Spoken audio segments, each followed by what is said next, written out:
Hello friends, welcome to my another mini blog. আমি শিল্পী, আবারও চলে এসেছি একটা নতুন ব্লগ নিয়ে। তো চলো, আজকের ব্লগটা হচ্ছে দাদানের জন্মদিনের। তো হ্যাঁ, আমি রেডি হয়ে এসেই ও চলে গেছিলাম ওর কাছে। তো ও রেডি, অলরেডি সে রেডি, পকেটে হাত দিয়ে দাঁড়িয়ে আছে, কারণ সে কেক কাটবে। ভেরি ইন্টারেস্টিং ব্যাপার, স্বাভাবিক ব্যাপার। আমরা বড়রাই কেক কাটার জন্য এতটাই উৎসাহ নিয়ে দাঁড়িয়ে থাকি, আর ও তো বাচ্চা।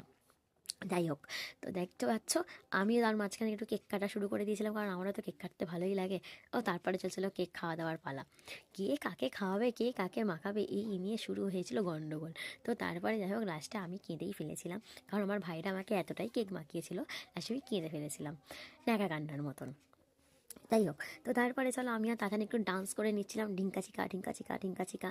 তারপরে ছিল খাওয়া দাওয়ার পালা। তো তাতান আমাকে খাইয়ে দিচ্ছিলো, আমরা ওইদিকে বক্স বাজছিল, আর আমরা দুজন মিলে একটু নাচানাচি করছিলাম। মানে ও সে কালকে আলাদাই মজাতে ছিল, কারণ মানে এতটাই ও আনন্দ হয়ে পেয়েছিল।